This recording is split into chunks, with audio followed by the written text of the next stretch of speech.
বন্ধুরা, স্বাগতম মার্ভেলের একদম latest movie Fantastic Four the First স্টেপসে। গল্পের শুরু হয় রিড রিচার্ড আর তার বউ সু স্টর্মকে দিয়ে। সু তখন সবেমাত্র জানতে পারে যে সে প্রেগনেন্ট। রিড আর সু প্রেগনেন্সির জন্য চেষ্টা করতে করতে এক প্রকার হাল ছেড়েই দিয়েছিল, তাই এই খবরটা তাদের জন্য বিশাল একটা খুশির সংবাদ ছিল। কিন্তু রিড এই ভেবে চিন্তায় পড়ে গেল যে তাদের এই সন্তান ও তাদের মতো স্পেশাল পাওয়ার নিয়ে জন্মাবে না তো। আসলে 4 বছর আগে রিডের বেস্ট ফ্রেন্ড বেন আর সু এর ভাই জনি সবাই মিলে স্পেসে একটা এক্সপেডিশনে গিয়েছিল, কিন্তু সেখানে তাদের শিপ একটা কসমিক ঝড়ের কবলে পড়ে, যা তাদের শরীরকে পুরোপুরি বদলে দেয়। তারা সবাই সুপার পাওয়ার পেয়ে যায়। বেনের শরীর পাথরের মতো শক্ত হয়ে যায়, জনির পুরো শরীর হয়ে ওঠে জ্বলন্ত আগুনের মতো, লোকজন তাকে হিউম্যান টর্চ বলে ডাকা শুরু করে। রিডের শরীর রাবারের মতো লম্বা হতে পারত, আর সু অদৃশ্য হওয়ার পাশাপাশি ফোর্স ফিল্ডও তৈরি করতে পারত। তাদের টিমের নাম হয় ফ্যান্টাস্টিক ফোর। তারা পৃথিবীকে অনেক বিপদ থেকে বাঁচিয়েছে। রিড ছিল খুবই বুদ্ধিমান একজন বিজ্ঞানী, আর অন্যদিকে সু পলিটিক্যালি বিভিন্ন দেশের মধ্যে সম্পর্ক ঠিক রেখে পৃথিবীতে শান্তি ফেরানোর চেষ্টা করছিল। এমনকি সে আন্ডারগ্রাউন্ড ওয়ার্ল্ডের লিডার হার্ভির সাথেও একটা সমঝোতা করে ফেলে। পুরো দুনিয়া ফ্যান্টাস্টিক ফোরকে ভালোবাসত। এখনকার সময় জনি আর বেন ডিনারের জন্য রিড আর সুয়ের অপেক্ষা করছিল। তারাই প্রথমবার সানডে ডিনারে লেট করেছে। বেন সু আর রিডের চেহারা দেখেই বুঝে ফেলে যে সু প্রেগনেন্ট। সবাই সেলিব্রেট করতে শুরু করে, আর এই খবরটা পুরো পৃথিবীতে ছড়িয়ে দেওয়া হয়। তাদের পুরো বাড়ি বেবি প্রুফ করে ফেলা হয়। সবার মনে একটাই প্রশ্ন, বাচ্চাটারও কি সুপার পাওয়ার থাকবে? রিড এই ব্যাপারেই রিসার্চ করছিল। এর পাশাপাশি তারা স্পেস থেকে নতুন নতুন কিছু ট্রান্সমিশন পাচ্ছিল। রিড টেলিপোর্টেশনের উপরেও গবেষণা করছিল। সে একটা ডিমকে টেলিপোর্ট করতে পারছিল, কিন্তু এর জন্য অনেক এনার্জি লাগছিল। এরপর জনি স্পেস থেকে আসা ট্রান্সমিশনগুলো শুনতে শুরু করে। ওগুলো একদম অন্য এক ভাষায় ছিল। এদিকে সু তাদের রোবট হার্বিকে বাচ্চার জন্য ক্রিব বা বেবি কট বানাতে দেখে। সে রিডকে বলে, এটা তো তোমার বানানোর কথা ছিল। কিন্তু রিড বলে, আমিই তো এটা বানিয়েছি, দেখো, এটা দিয়ে আমি টেস্ট করতে পারবো যে বাচ্চাটা নর্মাল কিনা। সু এইসব টেস্টে বিরক্ত হয়ে গিয়েছিল। সে বলে, অনেক টেস্ট হয়েছে, আমাদের বাচ্চা নর্মাল। এই বলে সে নিজের শরীরকে হালকা ইনভিজিবল করে রিডকে তাদের বেবিকে দেখায়, যে দেখতে একদমই নর্মাল ছিল। এর সাথে রিড আশেপাশের সব ছোটখাটো ক্রিমিনালদেরও অ্যারেস্ট করিয়ে দেয়। সে তো পুরো দুনিয়াকে বেবি প্রুফ বানানোর কাজে লেগে গিয়েছিল। কিন্তু তখনই স্পেস থেকে কেউ একজন তাদের দিকে আসতে থাকে। জনি কাছে গিয়ে দেখে ওটা একজন মহিলা। এই সিলভার সার্ফার টাইম স্কোয়ারের সামনে গিয়ে ফ্যান্টাস্টিক ফোরকে জিজ্ঞেস করে, আপনারাই কি এই গ্রহের রক্ষক? সু বলে, হ্যাঁ। তখন সিলভার সার্ফার জানায়, তোমাদের এই গ্রহ খুব তাড়াতাড়ি ধ্বংস হয়ে যাবে। গ্যালাক্টাস এসে তোমাদের গ্রহকে খেয়ে ফেলবে, তাই তোমাদের হাতে যে কদিন আছে শান্তিতে কাটিয়ে দাও। এই কথা শুনে জনি সিলভার সার্ফারের কিছু নেয় আর তার বোর্ডটা ধরে ফেলে। সিলভার সার্ফার তাকে অন্য ভাষায় কিছু একটা বলে চলে যায়। এরপর রিড তার রিসার্চে লেগে পড়ে। সে দেখতে পায় স্পেসে অনেকগুলো গ্রহ ধ্বংস হয়ে গেছে, আর সেই সব গ্রহেই এই সিলভার সার্ফার গিয়েছিল। রিড বলে, গ্যালাক্টাস এখানে পৌঁছানোর আগে আমাদের তার কাছে পৌঁছাতে হবে। তখন জনি বলে, ওই মেয়েটা আমার সাথে কথা বলেছিল, ও খুব দয়ালুভাবে কিছু একটা বলছিল, ও একদম আমার মুখের সামনে ছিল। সবাই বুঝে যায় যে জনি মেয়েটাকে পছন্দ করে ফেলেছে। এরপর জনি সুকে জানায় যে স্পেস থেকে আসা ট্রান্সমিশনগুলোর মধ্যে একটা ট্রান্সমিশন হুবহু সিলভার সার্ফারের ভাষার। এটা শুনে রিড জনিকে তাদের নতুন স্যুট দেখায়। এই স্যুটের সাহায্যে জনি স্পেসেও কিছুক্ষণের জন্য হিউম্যান টর্চ হয়ে থাকতে পারবে। ফ্যান্টাস্টিক ফোরের টিম আবার স্পেসের দিকে রওনা হয়। হাইটেক টেকনোলজির সাহায্যে তারা খুব দ্রুত স্পেসে ভ্রমণ করতে পারছিল। সিলভার সার্ফারের হিট সিগন্যাল ট্র্যাক করতে করতে তারা একটা গ্রহের কাছে পৌঁছে, আর তাদের চোখের সামনেই গ্রহটা ধ্বংস হতে শুরু করে। তারা গ্রহটার আরও কাছে যায়। সু তার পাওয়ার দিয়ে তাদের শিপকে অদৃশ্য করে দেয়।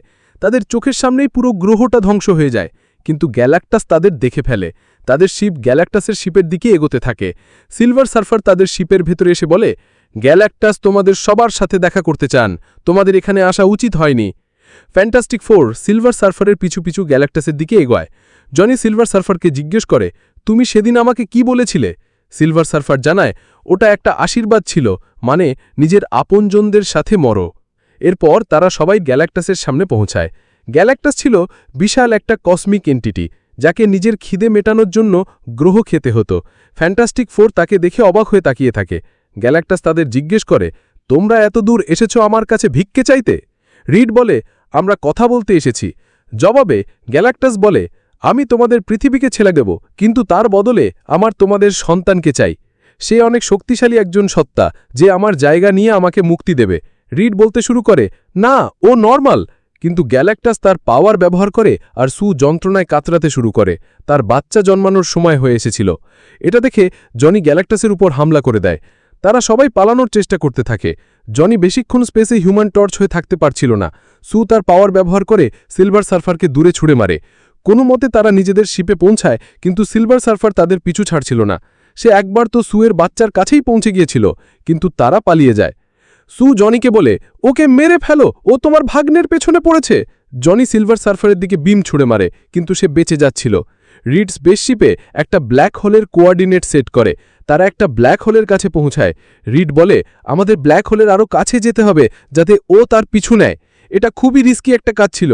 রিড বলে, সু, আমাদের শিপ ইনভিজিবল করে দাও। সু তাদের শিপকে অদৃশ্য করে দেয়। তাদের শিপের একটা অংশ সিলভার সার্ফারের চোখের সামনে ব্ল্যাক হোলের কাছে গিয়ে ব্লাস্ট হয়ে যায়, আর সেও ওই ব্ল্যাক হোলে আটকে যায়। ফ্যান্টাস্টিক ফোর পাশ দিয়ে বেরিয়ে যায়। আর সেখানেই স্পেসেই সু তার মেয়ের জন্ম দেয়। তারা বাচ্চার নাম রাখে ফ্র্যাঙ্কলিন। ফ্যান্টাস্টিক ফোর তাদের পরিবারের নতুন সদস্যকে নিয়ে পৃথিবীতে ফিরে আসে।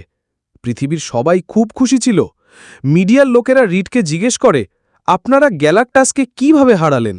রিড বলে, আমরা হারাইনি, আমরা ওর সাথে কথা বলার চেষ্টা করেছিলাম, কিন্তু গ্যালাক্টাস আমাদের সন্তানকে চায়। ও বলেছিল, তোমরা তোমাদের বাচ্চা দিয়ে দাও, আমি পৃথিবীকে ছেড়ে দেব, কিন্তু আমরা মানা করে দিয়েছি। ওদিকে গ্যালাক্টাস বলতে থাকে, আমার ওই বাচ্চাটাকেই চাই, ওর মধ্যে অসীম শক্তি আছে। এদিকে রিড আর তার টিম ভাবছিল কি করা যায়। রিডের কাছে কোনো সমাধান ছিল না। গ্যালাক্টাস তাদের কল্পনার চেয়েও অনেক বেশি শক্তিশালী। রিড ভয় পাচ্ছিল, কারণ জীবনে প্রথমবারের মতো তার কাছে কোনো সমস্যার সমাধান ছিল না। তখন জনি সুকে সিলভার সার্ফার আর তার কনভারসেশনের রেকর্ডিংটা দেখায়। সে বলে, আমি এখন একটা লাইনের মানে বুঝতে পেরেছি, তার মানে আমি বাকি মেসেজটাও ডিকোড করতে পারবো। পুরো পৃথিবী ভয়ে ছিল, মানুষ ফ্যান্টাস্টিক ফোরের বিরুদ্ধে চলে যায়। তারা বলতে থাকে, ওরা কি নিজেদের সন্তানকে দিয়ে দিতে পারে না? তাদের বিল্ডিংয়ের বাইরে মানুষের ভিড় জমে যায়। রিড বলে, মানুষ আমাদের ঘৃণা করছে, আর তারা ঠিকই করছে, কারণ আমাদের কাছে কোনো প্ল্যান নেই। এই মুহূর্তে তাদের কাছে একটাই সমাধান মনে হচ্ছিল, যা শুনে সু রেগে গিয়ে বলে, এসব কি বলছো তুমি? সে কাঁদতে থাকা ফ্র্যাঙ্কলিনকে শান্ত করায়। সু বলে, আমি জানি তোমার মাথায় কি ঘুরছে। রিড বলে, না, আমি আমার ছেলেকে গ্যালাক্টাসকে কখনো দেব না। আমার কাজ হলো চিন্তা করা। আমি খারাপ খারাপ পরিস্থিতি চিন্তা করি, যাতে সেগুলোর সমাধান বের করতে পারি। আমি সব ঠিক করে দেব। এরপর সু ফ্র্যাঙ্কলিনকে নিয়ে মানুষের ভিড়ের মাঝে চলে যায় আর বলে, এ আমার ছেলে ফ্র্যাঙ্কলিন। আমার মা সবসময় বলতো, সু, আমি তোর জন্য আকাশ পাতাল এক করে দেব, আর আমিও আমার বাচ্চার জন্য ঠিক তাই করব। আমি এই গ্রহের জন্য আমার সন্তানকে বিসর্জন দেব না, আবার আমার সন্তানের জন্য এই গ্রহকে বিসর্জন দেব না। আমরা লড়ব, আমরা একটা পরিবার হয়ে লড়ব। সুয়ের ওই আকাশ পাতাল এক করে দেবার কথা শুনে রিডের মাথায় একটা আইডিয়া আসে।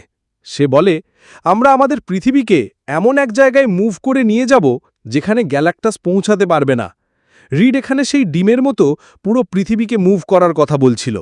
সে পৃথিবীকে এত দূরে নিয়ে যাবে, যেখানে পৌঁছাতে গ্যালাক্টাসকে লক্ষ লক্ষ বছর লেগে যাবে। এই কাজের জন্য তারা পুরো পৃথিবীতে বড় বড় টাওয়ার বানানো শুরু করে। তাদের এই কাজের জন্য প্রচুর এনার্জি দরকার ছিল, তাই পুরো পৃথিবীতে এনার্জি বাঁচানোর জন্য লকডাউন শুরু হয়ে যায়। এদিকে রিড ফ্র্যাঙ্কলিনের সাথে কথা বলতে শুরু করে, আমি তোমার ব্যাপারে কিছুই জানি না, আর এখন জানার চেষ্টাও করব না। তুমি নিজেই আমাকে সব বলে দিও। অন্যদিকে জানি সিলভার সার্ফারের ভাষা ডিকোড করার কাজে লেগে থাকে। অবশেষে পুরো পৃথিবীকে মুভ করার দিন চলে আসে। তারা সব টাওয়ার অন করে দেয়। কাউন্টডাউন শুরু হয়, কিন্তু ঠিক তখনই সেখানে সিলভার সার্ফার এসে হাজির হয়। সে এক এক করে সব টাওয়ার ধ্বংস করতে শুরু করে। মানে ফ্যান্টাস্টিক ফোরের মিশন ফ্লপ হয়ে গেল। জনি সিলভার সার্ফারের মুখোমুখি হয়। সে সব জায়গায় তার ভাষার মেসেজগুলো চালিয়ে দেয়। এই মেসেজে সিলভার সার্ফারের নাম নেওয়া হচ্ছিল শালাবাল। জনি শালাবালের সাথে তার ভাষায় কথা বলে। সে শালাবালের ব্যাপারে জানতে পারে যে সে একজন বিজ্ঞানীর গ্রহ থেকে এসেছিল। যখন গ্যালাক্টাস তার গ্রহকে খেতে এসেছিল, তখন শালাবাল তার গ্রহকে বাঁচানোর জন্য গ্যালাক্টাসের দাসত্ব স্বীকার করে নেয়। আর এই ট্রান্সমিশনগুলোতে তার গ্রহের লোকেরা তাকে ধন্যবাদ জানাচ্ছিল। কিন্তু অন্য গ্রহগুলো থেকে শুধু যন্ত্রণার চিৎকার শোনা যাচ্ছিল। শালাবাল এসব সহ্য না করতে পেরে উপরে উড়ে যায়। জনি তার পিছু নেয়।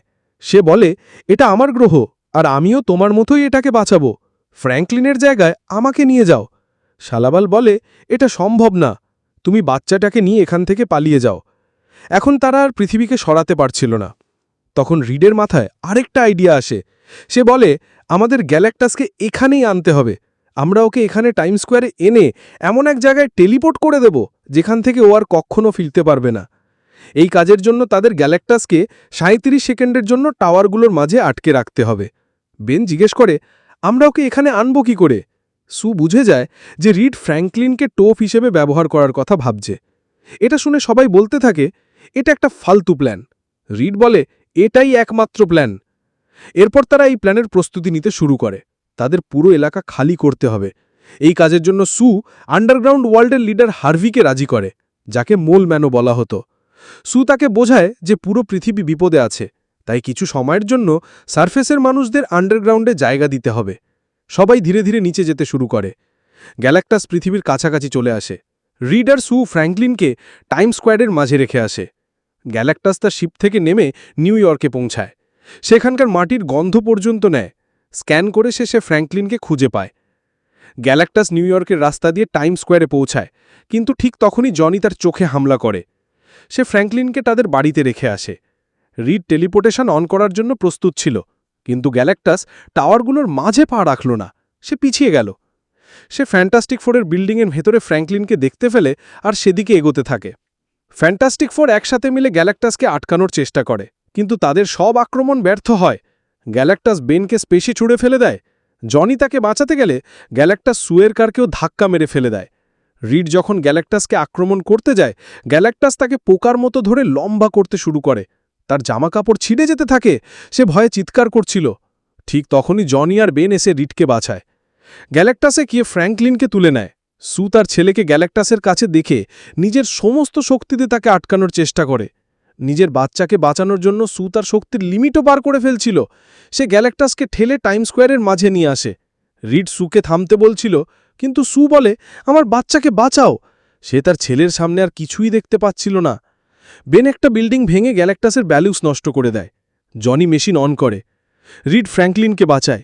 সু তার সব শক্তি শেষ করে ফেলে। সে প্রায় মোড়ের পথে, কিন্তু গ্যালাক্টাস এখনও টেলিপোর্ট হয়নি। তখন জনি নিজেকে স্যাক্রিফাইস করতে যাচ্ছিল, কিন্তু শালাবাল তার জায়গায় এসে গ্যালাক্টাসকে ধাক্কা মেরে তার সাথে টেলিপোর্ট হয়ে যায়। সবাই দৌড়ে সুয়ের কাছে যায়। সে মারা গেছে। রিড তাকে সিপিআর দেবার চেষ্টা করে, কিন্তু কোনো লাভ হয় না। বেন রিডকে থামিয়ে বলে, কোনো লাভ নেই। ফ্র্যাঙ্কলিনও কাঁদতে থাকে। রিড তাকে সুয়ের বুকের উপর বসিয়ে দেয়। আর তখনই আমরা ফ্র্যাঙ্কলিনের পাওয়ার দেখতে পাই। সে সুকে আবার বাঁচিয়ে তোলে। সু নড়তে শুরু করে, তার নিঃশ্বাস আবার চলতে শুরু করে। এটা দেখে ফ্র্যাঙ্কলিন হাততালি দিতে থাকে। আর এইভাবেই আমাদের এই গল্পের একটা হ্যাপি এন্ডিং হয়।